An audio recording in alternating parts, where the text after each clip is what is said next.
आप सभी को मेरा नमस्कार। मैं आपके सामने उपस्थित हूँ अपने दूसरे वीडियो के साथ, जिसमें मैं टर्की अर्थक्वेक के बारे में थोड़ा एक्सप्लेन करूँगा। टर्की अर्थक्वेक के क्या रीजन्स हैं, कैसे अर्थक्वेक आते हैं, अर्थक्वेक के बारे में एक इंजीनियरिंग एनालिसिस हम लोग करेंगे यहाँ पे, जो आपके लिए और मेनली स्टूडेंट्स के लिए तो बहुत ही यूजफुल रहने वाला है। तो इस वीडियो को आप पूरा देखिएगा, कंप्लीट देखेंगे तो आपको पूरा समझ आएगा कि अर्थक्वेक के क्या रीजन्स हो सकते हैं और ये किस तरह आता है। तो आप सभी जानते हैं there was 3 major earthquake. Richter scale पे इनकी वैल्यूज करीब 7.9 था। इवन इस अर्थक्वेक में करीब 16,000 से भी ज्यादा लोग मर चुके हैं। कम से कम 6,000 से ज्यादा बिल्डिंग इससे कोलैप्स हो चुका है इन Turkey and Syria. Epicentre was at the boundary of Turkey and Syria, and that's why both the country have been affected by this. 7.9 earthquake का क्या मतलब है? 7.9 देखो बहुत ही डेंजरस अर्थक्वेक होता है। अगर मैं इवन 5 से शुरू करूं रिक्टर स्केल पे, ये रिक्टर स्केल पे मेजर किया जाता है। रिक्टर स्केल पे अगर मैं 5 से शुरू करूं, 5 को मान लो मैं बेस बना लेता हूं, अगर ये माइनर इम्पैक्ट होता है इससे भी, it is felt by people. अगर 5 का अर्थक्वेक आ गया तो बिल्डिंग अच्छे से हिल जाएगी और लोड बियरिंग स्ट्रक्चर तो कोलैप्स भी हो सकता है। मतलब 5 भी एक अच्छा खासा अर्थक्वेक होता है। और 5 के अर्थक्वेक से 8 का जो अर्थक्वेक है, आप देख लीजिए 1000 गुना ज्यादा पावरफुल होता है। जैसे ही आप एक स्केल आगे जाते हो 10 टाइम्स स्ट्रॉन्गर हो जाता है। 6 रिक्टर स्केल पे 6 का अर्थक्वेक 5 के अर्थक्वेक से 10 गुना ज्यादा पावरफुल होगा। 7 का अर्थक्वेक 5 के अर्थक्वेक से 100 गुना ज्यादा पावरफुल होगा और 8 का अर्थक्वेक उससे 1000 गुना ज़्यादा पावरफुल होगा। आप समझ सकते हैं कि जब 5 पे एक बिल्डिंग गिर सकता है तो उससे अगर 1000 गुना ज़्यादा पावरफुल अर्थक्वेक आ जाए तो क्या हालत होगी। और यही हालत अभी टर्की और सीरिया में हो रखा है। ये बहुत ही दुखद सिचुएशन है जिसमें कई सारे लोगों की जान जा चुकी है। टर्की और सीरिया समझिए ऐसा हो गया है जैसे किसी दूसरे कंट्री ने उन पे हमला कर दिया हो। अगर बिल्डिंग के कोलैप्स की सिचुएशन के फोटोज देखें तो बड़ी ही दुखद सिचुएशन है। कुछ वीडियो जो आप देख सकते हैं जिसमें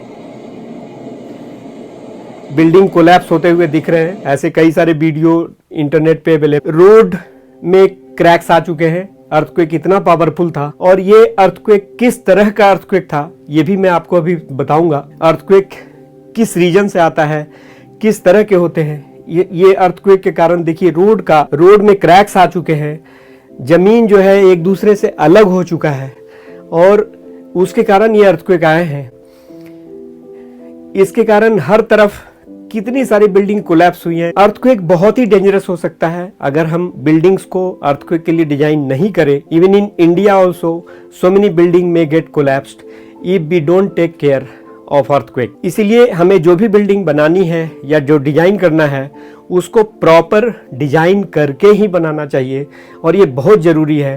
अगर आप अपनी बिल्डिंग में इतना पैसा खर्च कर रहे हैं तो थोड़ा स्ट्रक्चरल डिजाइन के ऊपर भी आप खर्च करिए ताकि आपकी बिल्डिंग सेफ रहे और हमेशा के लिए आप उसमें सही ढंग से रह सके। देखो अर्थक्वेक क्यों आता है, पहले हम अगर इसकी बात करें तो we have to understand about the formation of earth. मैं आपको कुछ और वीडियोस दिखाता हूँ। देखिए इस वीडियो में ये क्लियरली शो कर रहे हैं कि अर्थ के ऊपर का जो क्रस्ट है उनके बीच मूवमेंट्स हैं। आपस में वो एक दूसरे के टुवार्ड्स मूव करते हैं, एक दूसरे से अवे मूव करते हैं या एक दूसरे से साइडवेज मूव करते हैं। इस तरह की मूवमेंट इसलिए है क्योंकि अर्थ क्रस्ट के नीचे का जो लेयर है, नीचे का लेयर बिल्कुल पिघला हुआ मैग्मा है और जहाँ पे अर्थ कमजोर पड़ जाता है वहाँ पे वो मैग्मा अर्थ से बाहर भी आ जाता है, जिसको हम ज्वालामुखी बोलते हैं, ज्वालामुखी। ओके, आप देखो अर्थ के स्ट्रक्चर को अगर हम देखें तो अर्थ का जो टॉप लेयर है वही केवल कूल है, बाकी अंदर जो है वो वैसे ही अभी भी वैसे ही पिघला हुआ लावा है। You know that this is inner core, this is outer core, this is mental के ऊपर क्रस्ट होता है और क्रस्ट ही केवल ठंडा है। क्रस्ट का जो लेयर है आप कह सकते हो कि करीब 10 किलोमीटर से लेकर के 100 किलोमीटर तक का थिकनेस है। यहाँ पे कहीं कहीं पे ऑन एवरेज 50 से 60 किलोमीटर का थिकनेस अर्थ के क्रस्ट के लेयर में है।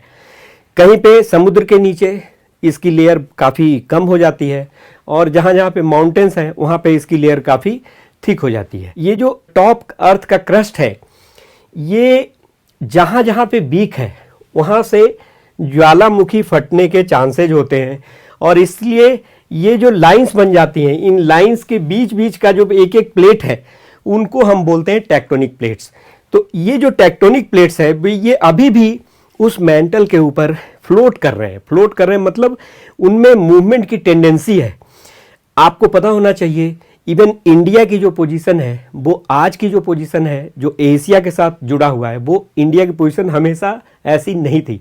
इंडिया की position Antarctica, Australia and Africa इसके बीच में थी। इवन साउथ अमेरिका भी इसके साथ जुड़ा हुआ था। बहुत पहले की बात है जब ये सारे लैंड पॉकेट्स हैं, वो ऐसा माना जाता है कि वो एक ही जगह पे थे, जिनको बोला जाता था पैंगिया। और वो पैंगिया फिर दो पार्ट में डिवाइड हुआ, लॉरेशिया एंड गोंडवाना लैंड। और फिर धीरे धीरे ये सारे पार्ट डिवाइड होके अलग अलग मूव करके आज की जो प्रेजेंट पोजीशन है उसके जैसा बन गया है। इसको हम बोलते हैं ब्रेकिंग ऑफ कॉन्टिनेंट्स।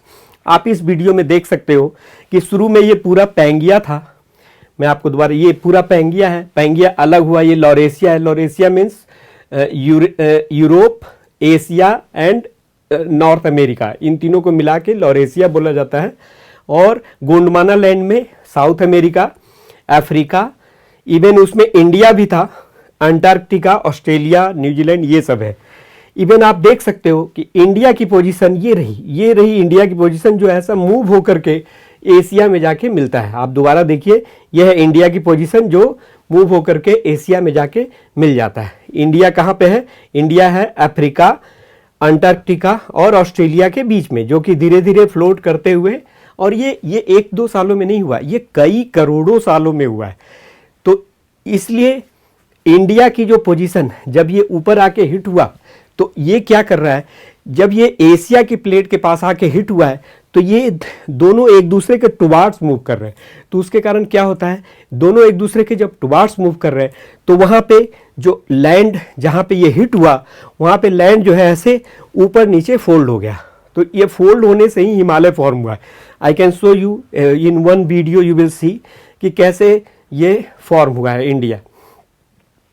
देखो कई तरह की मूवमेंट है, जो अर्थ के टेक्टोनिक प्लेट्स हैं उनमें कई तरह की मूवमेंट है। ये जैसे कन्वर्जेंट बाउंड्री वाला मूवमेंट मैं आपको सबसे पहले दिखा रहा हूँ, जिससे ये हिमालय फॉर्म हुआ है। हिमालय फॉर्म होना ये कन्वर्जेंट मूवमेंट के कारण ही है, जिसमें दो लैंड पॉकेट्स एक दूसरे के नज़दीक आते हैं। आप इस वीडियो में देखिए किस तरह से जब ये इंडियन प्लेट आके यूरेशिया प्लेट को हिट हुआ तो इस तरह से अर्थ जो है फोल्ड हो गया, और उसके कारण ये माउंटेन्स राइज हुए हैं, और जिससे ये देखिए ये इंडिया जो है हिट हो रहा है, और हिट होकर के ये सारा हिमालयन रेंज फॉर्म हुआ है। ये हिमालयन रेंज के फॉर्म होने का रीजन यही है। और ये मूवमेंट इवन अभी भी चल रही है। ऐसा माना जाता है कि एवरेस्ट की हाइट अभी भी बढ़ रहा है, 2 सेंटीमीटर पर ईयर अभी भी एवरेस्ट की हाइट बढ़ती जा रही है। क्यों? क्योंकि इंडियन प्लेट जो है, इंडियन प्लेट, पूरा इंडिया का जो प्लेट है वो यूरेशिया की प्लेट को हिट कर रहा है, और इसीलिए जो हिमालयन रेंज है वहाँ पे सबसे ज़्यादा अर्थक्वेक आते हैं। और इसीलिए हिमालयन रेंज के आसपास के जितने भी एरिया हैं उनको हम अर्थक्वेक जोन 5 में लेते हैं। और इंडिया भी एक बहुत ही खतरनाक जोन में है, और यहाँ पे भी अर्थक्वेक आने के चांसेस वैसे ही हैं जैसे आप कह सकते हो जैसे टर्की में अर्थक्वेक आया है। हाँ, इतने मेजर अर्थक्वेक इंडिया में कभी भी नहीं आए हैं। जो मैक्सिमम अर्थक्वेक आया था वो आसाम में आया था एक बार। इवन भुज में जो अर्थक्वेक आया था वो 6.9 रिक्टर स्केल पे था। तो आप इसको डिनाई नहीं कर सकते कि इंडिया में नहीं आएगा, इंडिया में भी कभी 8 का अर्थक्वेक आ सकता है। तो इसीलिए हमें इसके लिए तैयार रहना चाहिए, और हमें अपने बिल्डिंग्स को इसके लिए डिजाइन करना चाहिए। मैं आपको कुछ और वीडियोस दिखाता हूँ जिसमें ये नेक्स्ट टाइप की मूवमेंट है। इसको बोलते हैं डाइवर्जेंट बाउंड्री। डाइवर्जेंट बाउंड्री में दो लैंड पॉकेट्स एक दूसरे से दूर जाता है। जब दूर जाता है तो घाटियां तैयार हो जाती हैं। थर्ड मूवमेंट है ट्रांसफॉर्म बाउंड्री। ट्रांसफॉर्म बाउंड्री में दो अर्थ के जो लैंड पॉकेट्स होते हैं वो एक दूसरे के साइडवेज मूव करते हैं। साइडवेज जब मूव करते हैं तो एक दूसरे के अराउंड स्लाइड करते हैं। तो ये जैसे लॉस एंजल्स में ये मूवमेंट ऑब्जर्व किया जाता है। यहाँ पे ऐसा माना जाता है कि 2 इंच पर ईयर लैंड जो है मूव कर रहा है, और जिसके कारण कैलिफोर्निया और उसके आसपास के एरिया में काफ़ी हैवी अर्थक्वेक ऑब्जर्व किए गए। अभी जो अर्थक्वेक टर्की में आया था वो इसी रीजन से आया था। कौन सा रीजन? ट्रांसफॉर्म बाउंड्री, इसी रीजन से टर्की में भी अर्थक्वेक आया है, साइडवेज मूवमेंट। और इसी साइडवेज मूवमेंट के कारण काफी हैवी अर्थक्वेक आया है, क्योंकि टर्की जो है एक बहुत ही खतरनाक टेक्टोनिक प्लेट की बाउंड्री पे एग्जिस्ट करता है। अरेबियन प्लेट, यूरेशिया प्लेट और एंटोलियन प्लेट के बीच में जो बाउंड्रीज है उसी यहीं पे ये जो साइडवेज मूवमेंट हुआ है, और इसके कारण यहाँ पे अर्थक्वेक आया है सीरिया में। You can see so many earthquake have been observed in Turkey and Syria. कैसे अर्थक्वेक में बिल्डिंग कैसे कोलैप्स होती है, पहले हम उसके रीजन को समझें, फिर हम उससे बचाने के कुछ उपाय भी समझें। जैसे नेपाल में अर्थक्वेक आया था। नेपाल में ये जो इंडियन प्लेट है और ये यूरेशिया प्लेट को कंटिन्यूअसली ये जो हिट कर रहा है, इसके कारण आप कह सकते हो कि एक बहुत बड़ा लैंड पॉकेट एक दूसरे लैंड पॉकेट के को हिट किए जा रहा है। 60-70 किलोमीटर की जो लेयर है अर्थ की, वो कंटिन्यूअसली एक दूसरे को कंप्रेस कर रहा है। तो ऐसा करते करते होता क्या है, इस कंप्रेशन के कारण जब ये कंप्रेसिव फोर्स बहुत ज्यादा हो जाता है तो वहां पे एक लेयर कहीं पे जाके ब्रेक हो जाती है। उसमें जैसे ऐसा होता है, जैसे ऐसे ही ब्रेक होता है, 50 किलोमीटर का पत्थर का एक टुकड़ा जैसे ब्रेक हो तो क्या होगा, उसमें इतनी एनर्जी रिलीज होती है, उसमें इतना अर्थक्वेक के कारण इतना एनर्जी रिलीज होता है जो अर्थ को वाइब्रेट कर देता है। और ये जो रिलीज एनर्जी है ये थाउजेंड्स ऑफ किलोमीटर तक ट्रैवल कर जाता है। तो इससे क्या होता है, अर्थक्वेक का जो एपिसेंटर होता है, उस एपिसेंटर के आसपास के जो भी एरिया हैं वहाँ पे अर्थ काफ़ी तेज़ी से वाइब्रेट करना शुरू कर देता है। और ये जो वाइब्रेशंस है ये धीरे धीरे बिल्डिंग में ट्रांसफ़र हो जाते हैं। और बिल्डिंग में जब ट्रांसफ़र होते हैं, आप मुझे ही बिल्डिंग समझ लो, तो अर्थक्वेक जब आएगा तो पहले जैसे मेरे पैर के नीचे मुझे किसी प्लेटफॉर्म पे खड़े कर दो और उस प्लेटफॉर्म को आप धीरे धीरे हिलाओ, तो क्या होगा, वो जो मूवमेंट है वो धीरे धीरे मेरे में ट्रांसफ़र हो जाएगा, मतलब बिल्डिंग में ट्रांसफ़र हो जाएगा और ये बिल्डिंग इस तरह से मूव करने लगेगी। तो जब ये बिल्डिंग ऐसे मूव करने लगेगी, धीरे धीरे ये मूवमेंट जो है बढ़ता जाएगा, and at one point of time ये जो अर्थक्वेक फोर्सेज इतने ज़्यादा क्रिएट हो जाएंगे, क्योंकि यहाँ पे एक्सेलरेशन क्रिएट हो रहा है। इस एक्सेलरेशन के कारण जो कॉलम्स हैं उस पे हैवी शियर फोर्स क्रिएट होता है और उससे कॉलम जो है ब्रेक हो जाते हैं, और कॉलम ब्रेक होते ही बिल्डिंग कोलैप्स हो जाती है। तो अर्थक्वेक का मेन रीजन, अर्थक्वेक में बिल्डिंग के कोलैप्स होने का मेन रीजन यही है कि जब बिल्डिंग काफ़ी तेज़ी से वाइब्रेट करना शुरू करता है इस तरह से, then large forces are induced in the building and due to that columns may get failed due to heavy base shear. Base shear is shear force create होता है, एक तरह से आप कह सकते हो। आप किसी चीज को आप ऊपर से ऐसे हिलाओ तो क्या होगा, नीचे अगर कॉलम पतले पतले कॉलम्स है तो वो कहीं ना कहीं कभी ना कभी ब्रेक हो जाएंगे, और ब्रेक हो गया तो बिल्डिंग कोलैप्स हो जाएगा। हमारी बिल्डिंग हर अर्थक्वेक में कोलैप्स नहीं होगी। उसका रीजन ये है, और वो इस पर भी डिपेंड करता है कि हमारी बिल्डिंग किस हाइट की है। एक छोटी हाइट की बिल्डिंग का जो टाइम पीरियड होता है वो कम होता है, 0.1 सेकेंड होता है। 4 स्टोरी तक की बिल्डिंग का टाइम पीरियड होता है 0.5 सेकेंड। 10 से 20 स्टोरी तक की बिल्डिंग का टाइम पीरियड होता है 1 से 2 सेकेंड, और मोर देन 40 to 50 स्टोरी का बिल्डिंग का टाइम पीरियड होता है 6 to 8 सेकेंड। टाइम पीरियड का मतलब क्या है? टाइम पीरियड का मतलब है कि एक ऑसिलेशन में क्या टाइम लग रहा है। एक ऑसिलेशन मीन्स जैसे अभी मैं यहाँ पे हूँ, यहाँ से मूवमेंट हो रही, वाइब्रेशन, पहले मैं इधर गया, फिर इधर आया और फिर वापस आया, तो कितना टाइम लगा, इसको बोलते हैं टाइम पीरियड। तो इस एक टाइम पीरियड, मान लीजिए हमारे मूवमेंट का टाइम पीरियड है 0.1 सेकेंड, तो 1 सेकेंड में मैं 10 बार वाइब्रेट कर जाऊंगा। या ये मोबाइल है, अगर ये मोबाइल ऐसे वाइब्रेट हो रहा है, इस तरह से वाइब्रेट हो रहा है, तो ये अगर 1 सेकेंड में 10 बार वाइब्रेट हो रहा है तो टाइम पीरियड हुआ 0.1 सेकेंड। लेकिन अगर ये केवल 2 बार वाइब्रेट हो रहा है तो टाइम पीरियड हो गया 0.5 सेकेंड, ठीक है। लेकिन अगर ये केवल 1 बार वाइब्रेट हो रहा है तो 1 सेकेंड हो गया टाइम पीरियड। तो इसीलिए जो बड़ी बिल्डिंग होती है उसका टाइम पीरियड ज़्यादा होता है, और छोटी बिल्डिंग जो होती है उसका टाइम पीरियड कम होता है। ये नेचुरल टाइम पीरियड होता है। आप इसको इस तरह से भी समझ सकते हो कि जैसे ये एक पेंडुलम, इस पेंडुलम को अगर मैं छोटा कर दूं और तब मैं इसको अगर मूव करूं तो देखो ये तेजी से मूव हो रहा है, जल्दी जल्दी मूव हो रहा है, इसका टाइम पीरियड कम है। लेकिन अगर मैं इस रस्सी को बड़ा कर दूं और तब मैं इसको मूव करूं उसी के साथ, अब ये देखो, इसका आप चाहे इसको कितना भी दूर ले जाके छोड़ दो, उससे फर्क नहीं है, उसका टाइम पीरियड सेम रहेगा। ये एक मूवमेंट में उतना ही टाइम लगेगा जितना ये आप इसको कम पे छोड़ोगे तब भी वही टाइम लगेगा, या ज़्यादा पे छोड़ोगे तो भी वही टाइम लगेगा, सेम टाइम लगता है क्योंकि टाइम पीरियड होता है सेम। हाँ, लेकिन जैसे ही इसका हाइट को मैं रिड्यूस कर देता हूँ तो इसका टाइम पीरियड बदल जाएगा। ये अब जल्दी जल्दी वाइब्रेट करने लग गया, तो इसको बोलते हैं टाइम पीरियड। ये नेचुरल टाइम पीरियड होता है। तो अगर आपका अर्थक्वेक का, ग्राउंड मोशन का टाइम पीरियड हमारे बिल्डिंग के नेचुरल टाइम पीरियड से मैच कर जाए तभी हमारी बिल्डिंग कोलैप्स होगी। इस कॉन्सेप्ट को समझने के लिए मैं आपको एक वीडियो दिखाऊंगा। आप इसको देखो, ये देखो 3 अलग अलग हाइट की बिल्डिंग है यहाँ पे, आप इनको बिल्डिंग मान लीजिए जस्ट फॉर एक्सपेरिमेंट। अभी देखिए इन तीनों बिल्डिंग को एक वाइब्रेशन दिया जा रहा है। अभी 4 हर्ट्ज का वाइब्रेशन है, तो केवल ये हाई राइज वाली बिल्डिंग ये मूव कर रही है, लेकिन मिड राइज और लो राइज की बिल्डिंग मूव नहीं कर रही है। अभी वाइब्रेशन इसमें हो रहा है, वाइब्रेशन मींस एम्पलीट्यूड इसमें ज्यादा है, वाइब्रेशन तो यहां भी है लेकिन ये मूव नहीं कर रहा है, ये एम्पलीट्यूड नहीं आया इसमें। अर्थक्वेक सेम है, earthquake is same in all the 3 building. अब देखो हमने फ्रीक्वेंसी बढ़ा दी है, फ्रीक्वेंसी जैसे जैसे बढ़ाते जाएंगे अब ये रुक जाएगा, अब ये वाइब्रेट करना शुरू कर देगा। और ज्यादा फ्रीक्वेंसी बढ़ा देंगे, टाइम पीरियड को कम कर देंगे, तो फिर ये मूव करना शुरू कर देगा। अभी देखो ये बीच वाले का मूवमेंट शुरू हो गया। तो ये सारा कुछ, ये सारा गेम है टाइम पीरियड का। तो अगर आपकी ऐसा देखो, मैक्सिको में एक अर्थक्वेक आया था, मैक्सिको के अर्थक्वेक में ये ऑब्जर्व किया गया था कि केवल मिड राइज वाली बिल्डिंग सारी गिर गई, लेकिन हाई राइज बिल्डिंग और लो राइज बिल्डिंग नहीं गिरा। क्यों नहीं गिरा भाई?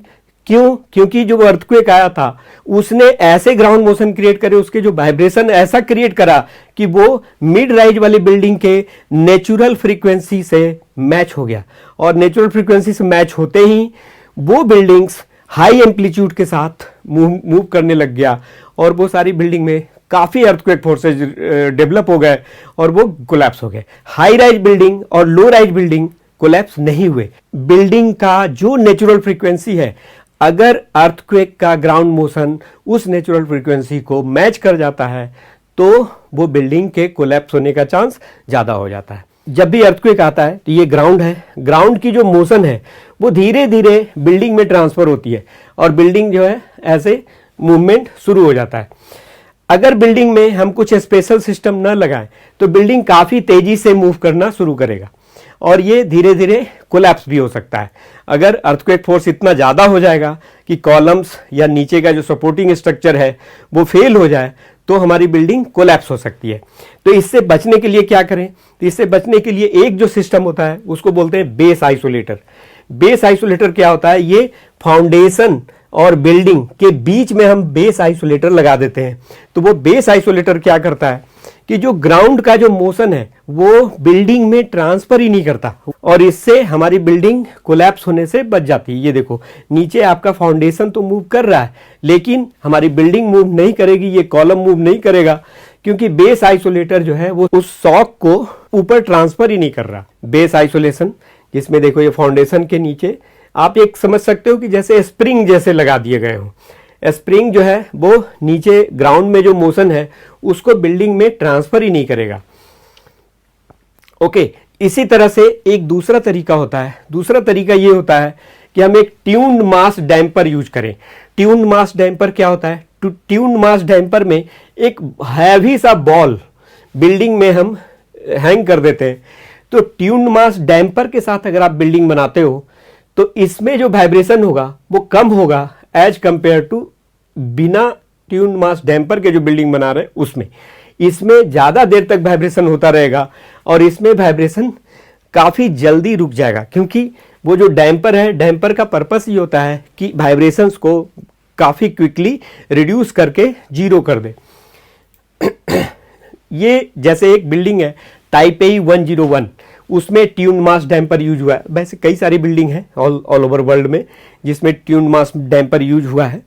इसमें आप समझ सकते हो कि 660 मेट्रिक टन का एक स्टील का बॉल उसको हैंग कर दिया है बिल्डिंग के बीच में, 87th फ्लोर से लेके 91th फ्लोर के बीच में। ये बिल्डिंग 101 फ्लोर का है, इसका नाम ही है टाइपेई 101। 101 मीन्स 101 फ्लोर्स। तो इस बिल्डिंग में इस सिस्टम को लगाया गया है। तो इसका पर्पस ये होता है कि जब बिल्डिंग एक तरफ मूव हो रही होती है तो ये जो बॉल है, ये जो हैवी बॉल है, वो दूसरी तरफ भागता है। तो वो क्या करता है, इस वाइब्रेशन के अगेंस्ट अपने आप एक मूवमेंट दे देगा। तो बिल्डिंग हमारी इतनी ज़्यादा वाइब्रेट करेगी ही नहीं, वाइब्रेशंस क्या हो जाएगा, एकदम से रिड्यूस हो जाएगा। तो इसीलिए हम एक बिल्डिंग अगर डिजाइन कर रहे हैं तो उसको ऐसा क्या करें कि हमारी building earthquake point of view से सेफ रहे। इसके लिए आपको ऑब्वियसली, जैसे हम इंडिया में अगर हम बिल्डिंग डिजाइन कर रहे हैं तो इंडियन स्टैंडर्ड कोड्स फॉलो करना है, बिल्डिंग को स्ट्रक्चरली सही ढंग से डिजाइन करना है, सही सॉफ्टवेयर यूज करके उस बिल्डिंग को परफेक्टली डिजाइन करना है। Make structural design compulsory. मैं तो कहता हूं इंडिया में ये कंपलसरी होना चाहिए कि चाहे जो भी बिल्डिंग बने, रेजिडेंशियल, प्राइवेट या गवर्नमेंट में तो लोग यूज कर रहे हैं, गवर्नमेंट में सारी बिल्डिंग डिजाइन करने के बाद ही बनती है। ये जो बिल्डिंग बना रहे हैं ये उस बिल्डिंग को या स्ट्रक्चर को प्रॉपरली डिजाइन करके बनवा रहे हैं। लेकिन प्राइवेट में जो कंस्ट्रक्शन हो रहा है उसमें बहुत सारी बिल्डिंग बिना डिजाइन के कुछ भी बना रहे हैं लोग, उनको डिजाइन से कोई मतलब नहीं है। 4-12 की रेनफोर्समेंट लगाया और बिल्डिंग को कंस्ट्रक्ट कर देते हैं, कुछ भी वो मिस्त्री के ऊपर छोड़ देते हैं कि भाई तू ही बना दे जैसे मर्जी तुमको। नॉर्मल केस में कुछ नहीं होता है, लेकिन अगर एक हैवी अर्थक्वेक आ जाए तो उस बिल्डिंग का क्या हाल होगा ये आप समझ नहीं सकते हो। जैसे दिल्ली जो है अर्थक्वेक जोन 4 में है, डेंजरस अर्थक्वेक जोन में। इवन यहाँ पे भी लोग जो अपना घर बना रहे हैं वो उसको ध्यान नहीं दे रहे हैं कि हमें उसको स्ट्रक्चरली भी डिजाइन करा लेना चाहिए। इतने पैसे खर्च करते हैं इंटीरियर डिजाइन पे, इतने पैसे खर्च करते हैं फ्लोरिंग लगाने पे, अननेसेसरी का मार्बल फ्लोरिंग, वो भी 400 रुपये स्क्वायर फुट वाली फ्लोरिंग लगाएंगे, लेकिन 50,000 रुपया भी स्ट्रक्चरल डिजाइन के ऊपर खर्च नहीं करते। तो ये एक बहुत ही मतलब गलत प्रैक्टिस है इंडिया में, क्योंकि स्ट्रक्चरल डिजाइन को हमारे गवर्नमेंट ने कंपलसरी नहीं किया हुआ है। इवन ये कंपलसरी कर देना चाहिए कि कोई भी बिल्डिंग हो, प्राइवेट या गवर्नमेंट, बिना स्ट्रक्चरल डिजाइन कराए हुए उसको कंस्ट्रक्ट ही नहीं कर सकते आप। तभी लोग जो है इसके प्रति जागरूक होंगे और अपनी बिल्डिंग्स को प्रॉपरली डिजाइन करके बनाएंगे। देखो, आप जिस बिल्डिंग में रहने जा रहे हो, आपका परिवार उसमें रहने जा रहा है, उसमें आप ऐसा रिस्क क्यों ले रहे हो? तो इसीलिए बिल्डिंग को हमेशा अर्थक्वेक पॉइंट ऑफ व्यू से सेफ बना करके चलिए। Take the help of a expert structural designer. वैसे I am also a structural designer. अगर आप मेरे से स्ट्रक्चरल डिजाइन कराना चाहते हैं तो MKSC Design India Private Limited is my firm and this is my mobile number. You can contact me. I hope you have liked this video. मजा आया होगा आपको। अगर आपको ये वीडियो अच्छा लगा है तो आप हमारे चैनल को जरूर सब्सक्राइब करिए, ताकि इसी तरह के जो इंटरेस्टिंग वीडियो और भी मैं जो बनाऊंगा वो आप उसको समय पे, टाइम पे देख पाओ। और भी कई तरह की वीडियो मैं लेकर के आऊँगा जो आपके लिए बहुत ही यूजफुल होंगे। So thank you very much for joining us. तो आप सभी को धन्यवाद कि आपने ये वीडियो देखा। तो आज के लिए इतना ही। Thank you.